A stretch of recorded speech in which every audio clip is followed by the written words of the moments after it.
What if I do this? Dan and Christy Santos here with Windermere. We love real estate and supporting our community. Between property showings, we love to stop at our favorite businesses, talk with local owners, and bring their stories to you.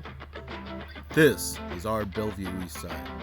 I'm going to try to keep this about CBC and not about Kyle. It's so Yes. hard because you've done so much. There's been quite a bit. Your history, Yep. starting with youth, your Yep. missions, coming back, but you started at Crossroads as a youth pastor, right? Yep. So, Yep. yeah, and from there, you and Amy got Missions. married. You went to missions to Slovakia To Slovenia. Slovenia. And then the Czech Republic. and the Czech. Oh, you did Czech Republic Yeah, too. about 5 years in the Czech. Good. So 6 years total overseas in missions. Yeah. Wow, that's fabulous. I started coming to Crossroads in 2008. I was an attender. So Okay. at that point, I was working in HR at Microsoft. Oh, you as a too? vendor. Yeah. Oh, yeah. Yep. And volunteering in the youth ministry. Okay. And then out of that, they asked if I would consider being a youth pastor. Oh, wow. And prayed about it, and the Lord was real clear. I was supposed to quit my job and step into a life of ministry. Wow. Yeah. Well, hello there, friends. The Cowboys here today with a very insightful interview for you. As you know, Cowboys love three things. We love God, country, and family. So today we're at Crossroads Bible Church meeting with the executive pastor, Kyle Evans. Kyle, welcome and thank you for joining us today. Thank you for having me here. Really excited. Kyle, let's start out a little bit about you. Like, where'd you grow up? I got to hear a little bit about this last Sunday. I'd like the audience to hear about it. Yeah. So I grew up in Puyallup, Washington. That's where I would consider hometown. And when I graduated high school from there, spent some time at Seattle Pacific University getting an undergrad. And it was there that I met my wife, Amy. And we've been married 19 years this year, which is exciting. Congratulations. Yeah. So that's a little bit about, kind of growing up and that life there, but began attending here at Crossroads in 2008. Wow. And have been connected to this church ever since. So when did you move to the east side? How long have you been on the east side? Yeah, so when we actually lived in Seattle for quite a bit of time, doing different jobs, but when we started attending Crossroads, we were actually commuting from Seattle over here into Bellevue. And because we were getting more connected into the church here and working with the youth, we decided to make the move from Seattle to the Bellevue area to be closer to the students we were connecting with. And so we made that move, I think it was probably in 2009. Wow. Shortly after I had accepted the job here. Do you have kids, children? We've got 3 boys. Oh. 3 high energy boys, 12, 10, and 7. And I always joke that they're little UFC fighters in training, and they treat their netted trampoline like the UFC octagon. And they've got energy. Nice. When you're not being a pastor and you're doing family stuff, what kinds of things in Bellevue do you and the family enjoy doing in terms of parks, restaurants, things like that? Yeah, we actually love biking as a family. Oh. And so that's actually something that we've gotten into. And we actually lived overseas in Europe for 6 years. And that is kind of where that tradition started for our family, that biking culture. We lived in the Czech Republic for 5 of those 6 years. And everyone there bikes, families bike. And so we've just adopted that, and we've brought that back here now that we're living in Bellevue again. And we love hitting the trails. Burt Gilman, anything. Good. And do you have any favorite restaurants you guys like to go to, or when you go out? We like heading up into like the Woodinville area. Like being able to go to some of the restaurants up there. There's a fun one up in Bothell, but Beardsley. We like hitting that place up every now and then. But right around here locally, we're huge Thai food fans. Yum. Like we love being able to go to Thai Ginger. That is a great place. Good food. When was it that you decided, I want to be a pastor? How did that come about? Man. That was a crazy one. So yeah, I was a vendor at Microsoft, but we were attending here, and I was volunteering with the youth ministry at Crossroads Bible Church. And we were at a camp, and they asked me to share a little bit about my story growing up and who God was to me and how God had impacted my life. And in sharing all of those things, they were like, wow, you should ask this guy if he'd be the junior high youth pastor. And I thought, when they asked me, I thought that was crazy. Like, who would want to work with middle schoolers? Because if we're all honest with ourselves, middle school was awkward for all of us, Yes, like sir. me included, right? Yes, so sir. working with middle schoolers was crazy to me. But we began to really feel that nudge on our heart that we feel like was from God to take that step into ministry. And quit my job at Microsoft, jumped in as a junior high youth pastor here, and absolutely loved it. Wow. 5.5 years I served in that role, and I loved every moment of it. It's been fun to see how God's used you and how you've served not only the community here, but globally, because you went from being a youth pastor, you went and did some missions work in Europe. Can you talk a little bit about that? Absolutely. So we actually, at the time we started to feel like the Lord was leading us the direction of missions. We had 2 kids, so our 2 oldest, they were 4 and 2 when we moved over to Slovenia first. Slovenia is right near Italy and Croatia. And we wanted to do local ministry there, working with the youth in the capital city, Ljubljana. And that was a great first year of learning language. But in that first year, they actually had an opening at the main office in the Czech Republic of our missions organization. And it was a position for a director of communication. And we prayed about that and felt like God was tugging us that direction. So I went from spending a year learning the Slovene language to then moving to the Czech Republic and having to learn a brand new language. Oh my God. And you're fluent in both now, right? Oh, I wish. I wish. They are such hard languages to learn. Yeah. Such hard languages. Is that what they call the Slavic languages? Yes, they are in that category of Slavic languages. Okay. Yeah. Wow. But my kids, they went right into the public school, so they had to learn how to speak in Czech when we were there. And I remember dropping them off to school, and the only word that I knew and that I taught them was bathroom. Like zahod. So that if they had to go to the bathroom, they could at least tell the teachers that. And so that was it. But otherwise, they just learned the language by immersion. Wow. Which was great. Well, spoken like a true dad. That's Get it. the important stuff out there. That's right. That's right. So how did you transition from ministries to where you're at today as what was the path like? What roles did you take on the way? Within ministry? Yeah. So starting as a youth pastor, and then going overseas as a missionary, intending to be a youth pastor, but then on the mission field, moving into the role of director of communication for the mission organization, and then back here to in an executive pastor role. Okay. So my time in Czech as a director of communication gave me tons of leadership experience, management experience, and actually very relatable as I'm now in this role here and leading not only the ministries, but even the communication department here at Crossroads. Wow. Yeah. Well, you're doing a fabulous job. Yeah. Just thought I'd say that. Yeah, thank you. For the record. Yeah. I love Crossroads because it's a very diverse church. Yeah. Right? So we have Indians, Filipinos, Chinese, right? And those are all, I like to go attend the Indian ministries and potlucks as well as the Filipino food is good. Yes, food is good. good. But not only is it diverse that way, it's diverse in its offerings for the membership, right?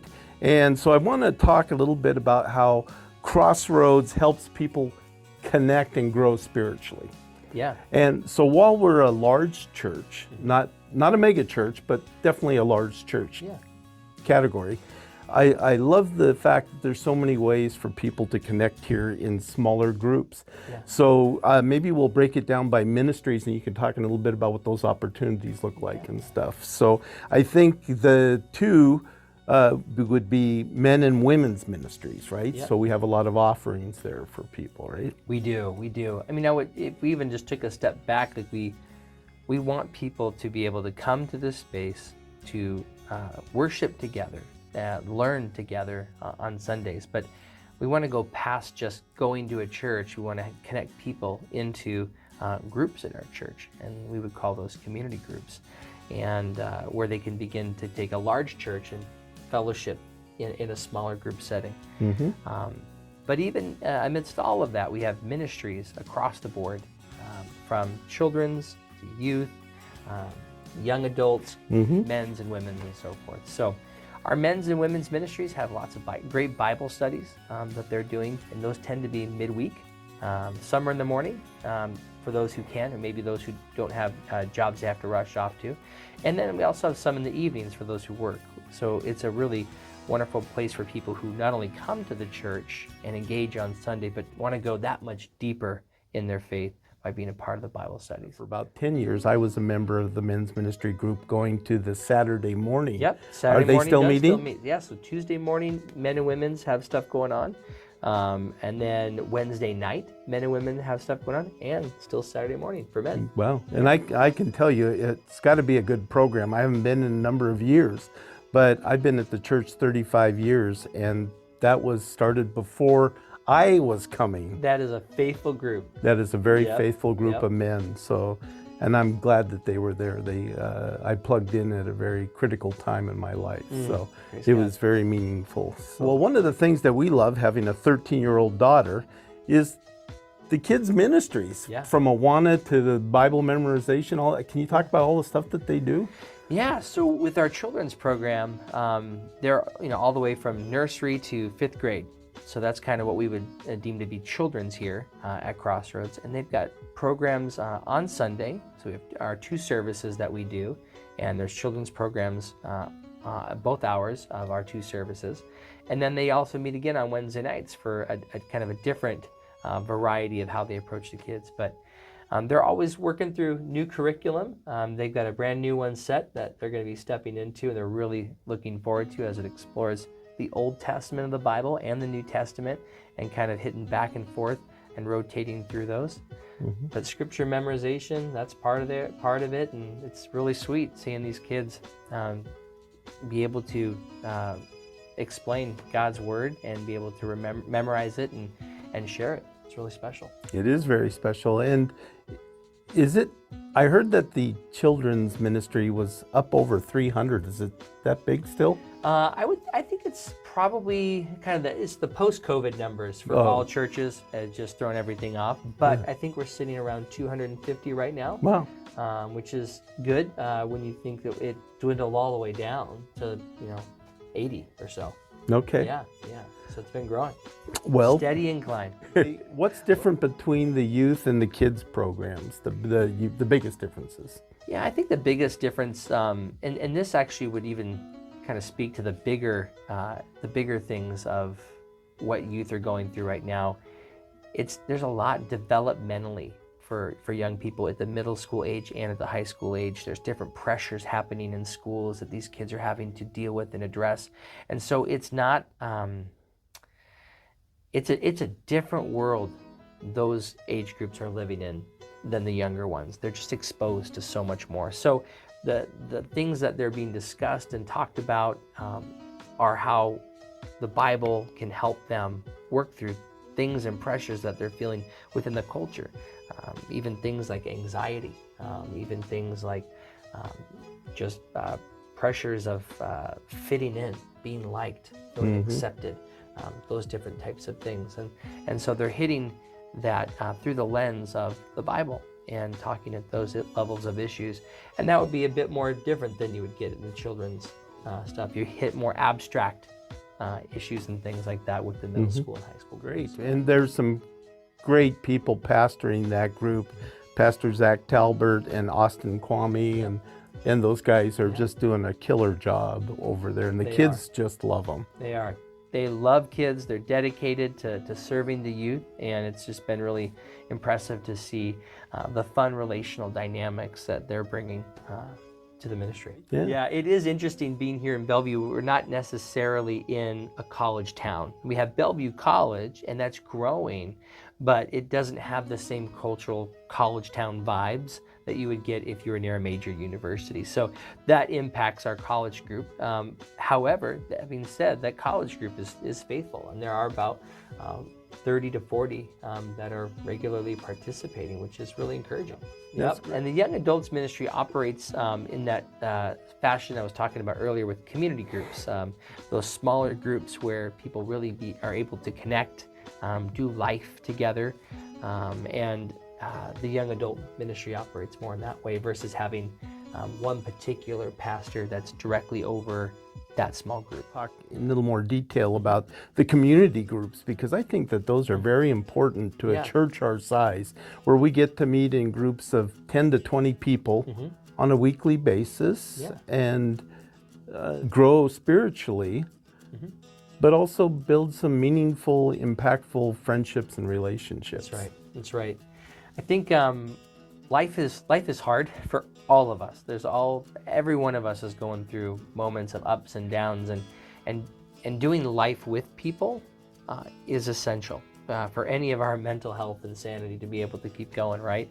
And so the community group offers not only a place where we're talking about the Bible and we're talking about the message we heard on the previous Sunday, but also being able to share what's going on, being able to actually work out stuff, whether that is if there's something hard and there's loss that people experience, and to have a group that they can share that with, that they can cry with, that they can support one another. These groups really become that support network for people, and so it's really a special thing and something that is helpful in a church this size to be able to have something like that, because that's what keeps people feeling actually connected to what church ought to be, versus church is not just where do you go on Sunday. Yeah. It's so much more than that. I agree. And those things get to be felt and experienced in the context of community group. Yeah, I think without those types of ministries and programs, that it's easy to get lost in a church our size. Yeah. And feel left out. So I'm very grateful for the programs that Crossroads has implemented. Yeah. Yeah, I'd love to talk about the care ministry for our older population out there, Absolutely. me included. So Alex Cotto, he's a dear friend of mine, and I'm so thankful that I get to now work with him here at Crossroads. He went through an amazing journey. He has his doctorate in preaching. He is exceptional at that. He's a great pastor. He's been a senior pastor, but along this route, he learned that what he really wants to do, what he really loves, is being able to walk with people through grief and loss. And that whether that's something that's happened, if they've lost a young child, if there was a miscarriage, or if someone's at the end of their life and they're getting ready to say their goodbyes. He has a heart for people to be able to walk through those moments, seeking the Lord, having dignity, and seeing the beauty of that process, in that celebration of the entirety of their life. So his heart is amazing. His call to that work is incredible. It's inspiring to me, because I just think, man, that's a lot on a person's shoulders, but he just loves caring for people. And so that's something neat that he's been able to pick up and take on. And he grew up in the church. he grew up here at this all the church way ever since he was an infant. Yep. This is it, yeah. And besides going away doing more ministry training, and one church he was a pastor at, this is it. This is it. Yeah, this is his community. He loves Bellevue. He loves King County and wants to be a part of what God's doing here. Because so many times people are in need of it, is our prayer ministry. Our prayer ministries here at our church, passionate prayer is one of the values of Crossroads. And actually, some of the ways that plays out is we've got a ministry that meets on Sunday mornings. They would be praying for the service and praying for God to work in the lives of people. We have prayer groups that meet to pray for our global outreach ministry partners that are serving as missionaries in different parts of the world, and they'll meet on Sundays as well. And then on Tuesday nights, we have a prayer gathering here at the church in the evening. And that's open for anyone who'd like to come and just be part of that. It's 1 hour of prayer, and it's just been a really neat thing for people, and it's been something that has been really meaningful for them, as well as the outcome for our church, for people to be able to gather, to pray, to worship God as they pray. And that's actually been something that's been a huge heart of our senior pastor, Keith Krell, to see us grow in prayer as a church. How many did we have last Sunday? We had 45 baptisms last Sunday. Wow, that was totally amazing. I don't think that's ever happened at the church. Not as long as I've been coming here. And it was not because of me or my preaching. It was because we believe God was at work, moving in the hearts of people to take that step to be baptized and profess their faith in Jesus Christ as their Lord and Savior. Well, Keith delivers a great message every week. He does. He's very passionate, and I'm just impressed with his depth of knowledge of the Bible and his ability to communicate. I remember the very first sermon he did here. He didn't have any notes, didn't even have a Bible, and he's reciting verses and just saying it was amazing to me.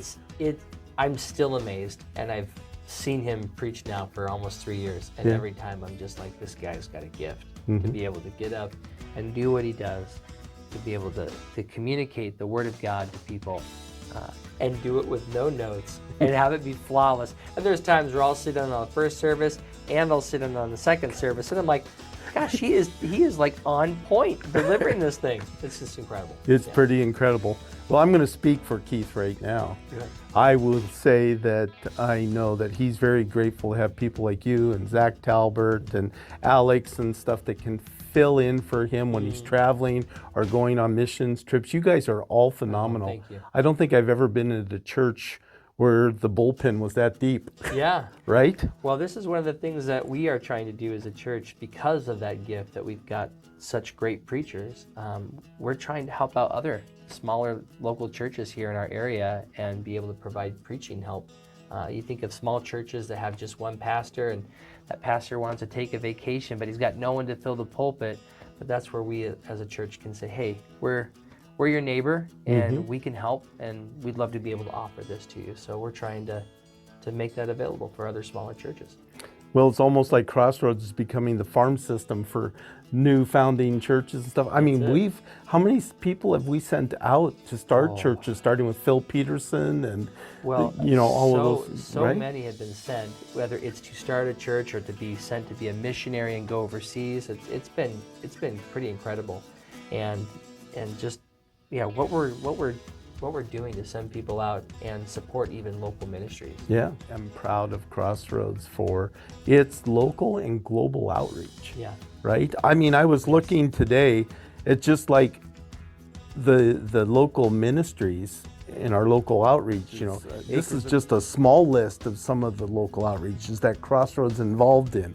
We've got Acres of Diamonds, Antioch Adoptions, Bridge Disability Ministries, CareNet, Jubilee Ranch, Olive Crest, the Salvation Army, the Seattle Union's Gospel Mission, Urban Impact, Vision House, World Relief, Young Life. Yeah. That's just a few, I know. Yeah. It's been really neat to see that list. I remember when I first came here, we had, maybe like 6 or 7 local ministry partners, and that list has grown to we're up to 12. And we're not just trying to support them in tiny ways like, oh, here's $50 a month for your ministry. We're really trying to build greater partnerships to really significantly financially support these ministries, build relationship with them. We're highlighting them in our church on Sunday mornings and having stories shared from the stage during the service, because we really see this as these ministries. I mean, they're in the trenches doing the work, reaching the people and the needs of the Bellevue area, and it's just incredible. So we're thankful. We could attempt to start all these programs ourselves, and they would not be nearly as effective as these people who have learned their tried and true method way of being able to connect with people and meet these needs in the community. So it's just been a blessing for us as a church to be able to serve that way and to help. I call that don't reinvent the wheel if you don't have to. Gosh, 100%. I agree. Really wonderful. And I love that we are literally around the world: Spain, Czechoslovakia, France, Russia, some countries I can't even say, right? And some, we have, I think, 3 or 4 missionaries that are in, we can't tell people what their names are or where they are. They're in areas where it's not safe for them to be a Christian and profess faith in Jesus Christ. So it's quite a bit. In fact, one of the things that I think is really special about our church is that so much of our budget actually goes to these ministries and global ministries, rather than just the work done in this building. So I think it's You can't quote me quite on this, but we're in that 18 to 20% of our budget is sent out Wow. To these things, which is just really special. That is special. And I know that Crossroads has been able to make an impact around the world. Yeah, I think the biggest thing I would want to say is if you're new to an area, one of the things that is probably high up on your list is feeling connected to that area. And I would just strongly encourage you to check out our church. There are lots of other great Bible teaching churches in this area. We'd sure love to have you here though. And I think this is a place where not only are you going to learn about who God is, because biblical teaching is important to us, but it's a place where you're going to build relationship, build community, feel connected. And I think ultimately that's going to be something that's going to help you feel more connected to this place, this wonderful place in Bellevue. So that's all I got for you, Kyle. So I want to just thank you for your time and spending some time with us on Bellevue East Side. I appreciate it.